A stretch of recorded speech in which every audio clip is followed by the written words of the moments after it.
NHL free agent frenzy continues. We have several more signings to discuss, including Matt Duchene, several signings in Pittsburgh. The New York Islanders as well announced a variety of extensions. We also have Jason Zucker going to Arizona, Miles Wood in Colorado alone, and Jonathan Drouin. We have JT Compher going to Detroit, and a whole lot more. And that's coming up next. So welcome back to another video here at Top Shelf Hockey. As I mentioned, we have a ton more signings to discuss here on NHL Free Agent Frenzy here on July the 1st. The first one we're going to talk about here is Matt Duchene, one of the more interesting names that we did not expect to be on the UFA market after being bought out by the Nashville Predators here in the last day or so.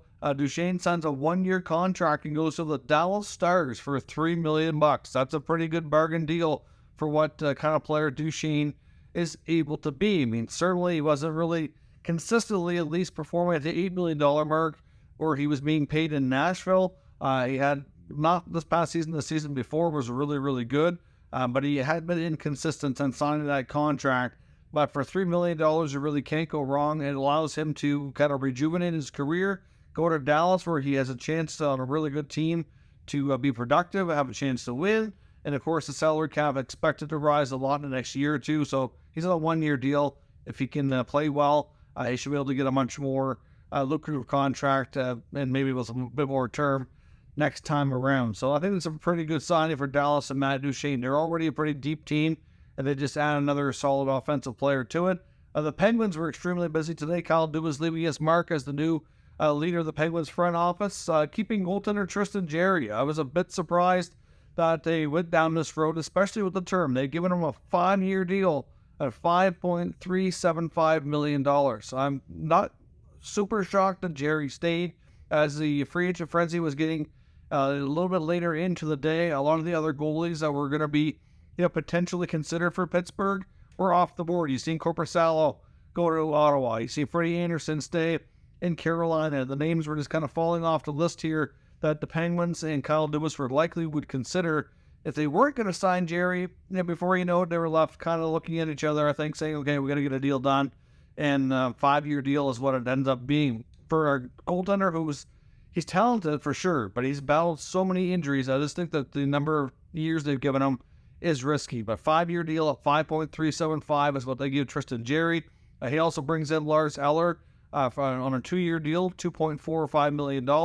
Eller can be a pretty good bottom six player, good on faceoffs, penalty kill, etc. A really good signing is getting defenseman Ryan Graves out of New Jersey. Of course, for the most part of his career was in Colorado. Gets a 6-year contract. I know some people kind of, were looking at the term there, but Graves is much younger and is proven healthy and a really solid player in my opinion. I like that deal for him.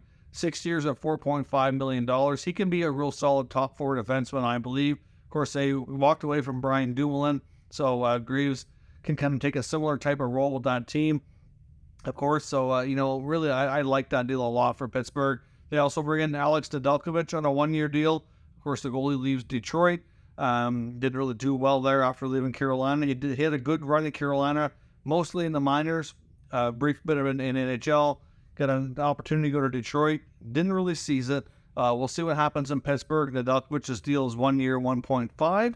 I wonder what that means for Casey DeSmith. I wonder, will they, consider having Nedeljkovic and DeSmith compete for the backup job and put one of them through waivers for their minor league team? Or will they maybe consider trading DeSmith? I do wonder where that's going to go. We'll probably find out soon enough. And Kyle Dubas once again signs Nola Cherry, who, of course, we brought into Toronto at the deadline last year when he was GM of the Maple Leafs. He gets a 3-year contract at $2 million per season. So a Cherry, again, another good bottom 6 player, good physical guy, good on faceoffs, good defensively. So I think that gives them an element of grip down there that they really need. So some key additions there by Eller and Achari. I like the Graves addition on the back end. I don't mind Tristan Jarry being their goalie still. That's a big commitment that they gave him for somebody who's often injured. But we'll find out how things work out. Kyle Dubas has had a big day with the Penguins. Lou Lamoriello and the Islanders have been busy, and he's giving out term like there's no tomorrow. Announcing first a mega extension for Ilya Sorokin. This is well worth it. Sorokin gets an 8-year deal at $8.25 million. Ilya Sorokin is one of the top 5 goalies in the league, in my opinion, in the last 2-3 years.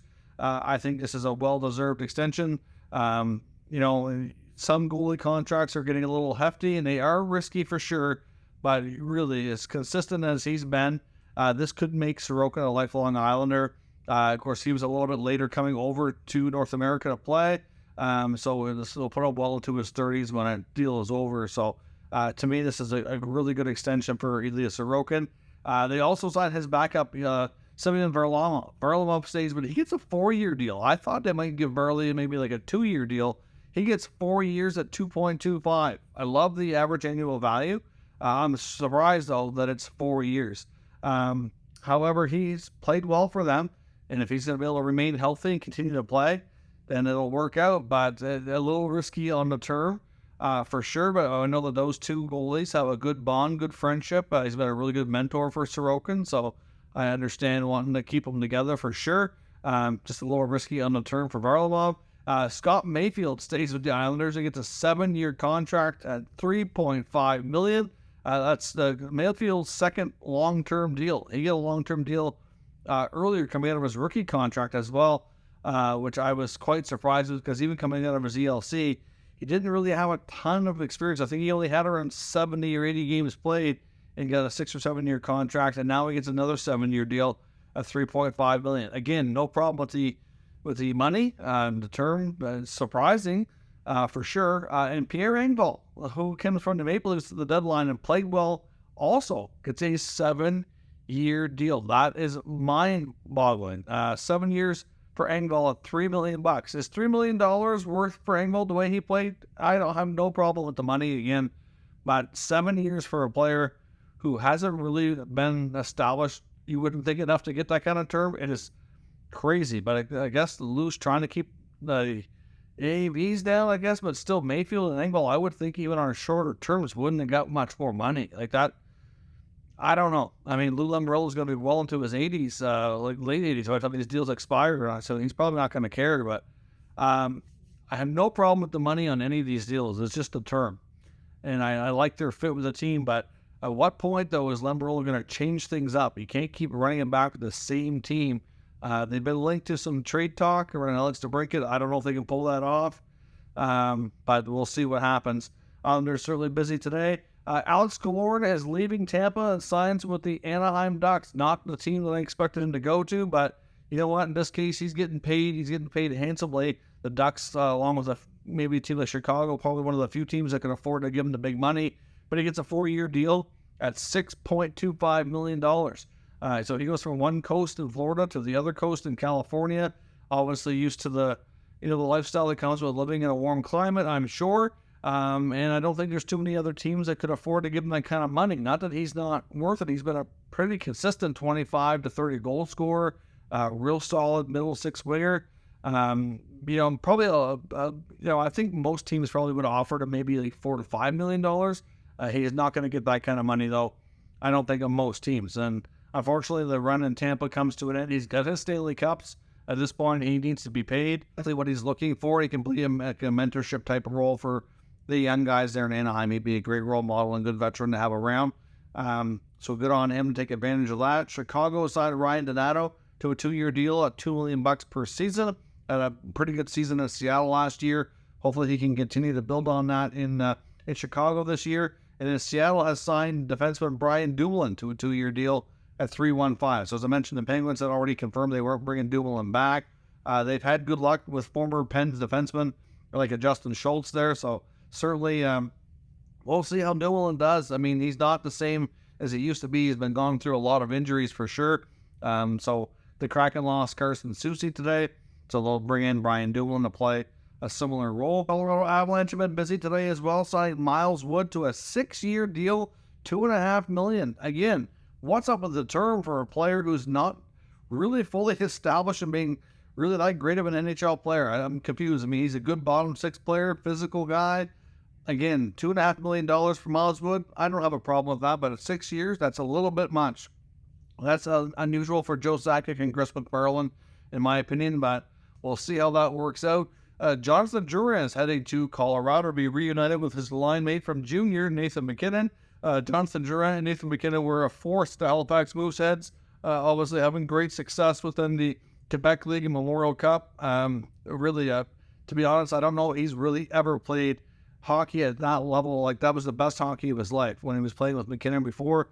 We'll see if he gets an opportunity to reunite on a line with him. I don't know if they'll play them together or not, but certainly I'm sure McKinnon probably played a role getting his old junior teammate the contract here with Colorado. But it's just 1 year, $825,000, so very short term, not a ton of money. If it's not working out, if he can't find his game, it's not a huge risk to the team. So we'll see how things work out and if Drouin can get his career back on track. I often wondered if just the pressure of being a French-Canadian from the province of Quebec playing for the Canadians, it can be a lot of pressure and it's not easy and it can really mess with your mental health. And I do wonder if that might have had as big a role as any in his time in Montreal and why things weren't more successful. So we know he took breaks from the team and he admitted he had struggled with mental health stuff.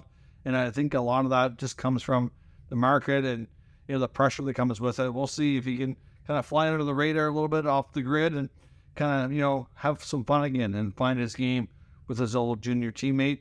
They've also extended today RFA defenseman Bowen Byram. He gets a 2-year contract at $3.85 million, so that's pretty reasonable for the young D-man building his career here still. The Coyotes have signed a few more players, including Jason Zucker out of Pittsburgh. Of course, as Pittsburgh continued to make moves here and do some other things, it was becoming more clear that Zucker's time at Pittsburgh likely was coming to an end. And he signs a 1-year deal in Arizona at $5.3 million. Now, that's not a bad deal for him. Obviously, allows him to make a similar amount of money. And we can see he can evaluate again in a year's time where things go. Obviously, next year he'll be a free agent again, and hopefully with a higher salary cap, have some more opportunities. And the Coyotes are also bringing back Alex Galchenyuk, and they've re-signed him on a 1-year deal at $775,000. The Winnipeg Jets have made a few more announcements, including goaltender Laurent Brossoit leaving Vegas and going back to Winnipeg, where he had spent the bulk of his career. He gets a 1-year deal at $1.75 million. So if Hellebuyck is not traded, then they could be reunited as a tandem for next season. We'll see. Otherwise, at least Brossoit proved this year that he can be a starter if need be. So it's a tandem that can be reunited, or you could also look at it as Hellebuyck insurance. Either way, a good deal there for the Jets. And they also are bringing back Vladimir Nemestikov, who they acquired late in the season at the deadline, who seemed to fit well there as well. He gets a 2-year deal at $2 million per season. Nashville re-signed Cody Glass. Obviously, he had a good breakout year last year for the Predators. He'll remain there on a 2-year deal at $2.5 million. The Florida Panthers also announced a few signings, including a couple defensemen. Dmitry Kulikov, 1 year, $1 million. Nico Mikula comes over, 3 years at $2.5 million. And forward Kevin Stellan, another 1 year, $1 million deal as well. And Tampa has taken a chance on former first-round pick from the Senators, Logan Brown. He gets a 2-way deal for 1 year, $775,000. Of course, things that were worked out in Ottawa. Eventually got traded to his hometown team, the St. Louis Blues. Spent parts of 2 seasons there, never really took a regular role and really got any kind of consistency going there either. So ultimately things didn't work out, and now he's probably one of his final opportunities in Tampa. And then lastly, just before I start to record here, the Detroit Red Wings announced that they've signed JT Compher, former center here for the Avalanche. He gets a 5-year deal of $5.1 million. Again, this is another, probably in my opinion, I think it's a bit of an overpayment. I mean, Compher had a great breakout season last year in Colorado. Of course, yes, that happens a lot right before players become UFAs. Obviously, in his later 20s now, a nice player who can play both ends of the ice. I like Compher as a player. I don't know. That seems to be a little bit rich in my opinion, and a little bit more term than I would have offered. It kind of seems like I'm losing confidence myself in his eyes are playing in Detroit. Some of the UFA signings they made between last year and this year just really have to question where things are heading and how this team is going to be built here. But we'll see where things go. That is all your signings for today. For now, at least, there's more, I think, coming through the hopper here that I was not able to confirm the details on just yet. So we'll probably have at least one more video, maybe more. We'll see how things go the rest of the day with more signings and more news from the NHL. If you're new to the channel, make sure you subscribe and stick around. We'll keep you up to date with all the news, rumors, analysis of all 32 NHL teams, and more news from NHL for Region Frenzy. Thanks for watching, and I'll catch you next time.